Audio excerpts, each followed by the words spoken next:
మన సంస్కృతిలో మన చిన్నప్పటి నుంచి వింటున్న ఓ కథ ఉంది.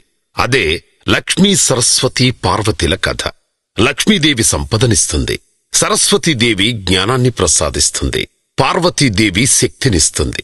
ఈ మూడు కలిస్తేనే మన జీవితం పరిపూర్ణమవుతుంది. ఇప్పుడిదే మన ఆంధ్రప్రదేశ్లో కూడా అందరి కల సాకారం దిశగా అడుగులు వేస్తున్నది.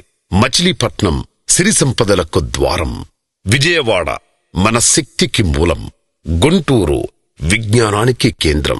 ఇవి కేవలం 3 నగరాలు మాత్రమే కాదు, 3 అద్భుతమైన శక్తులు.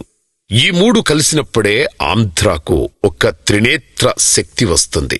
ఇదొక వ్యవస్థ కాదు, ఒక త్రిశక్తి, ఒక త్రినేత్రం, ఒక త్రిధ. ఇదే మన భవిష్యత్తు దిశ. ఈ 3 శక్తులను ఒక్కటిగా మార్చాలి. అదే మన త్రినేత్రుడు వైఎస్ జగన్మోహన్ రెడ్డి గారి సంకల్పం. మావిగన్ అనేది మాట కాదు, 3 శక్తుల కలయిక.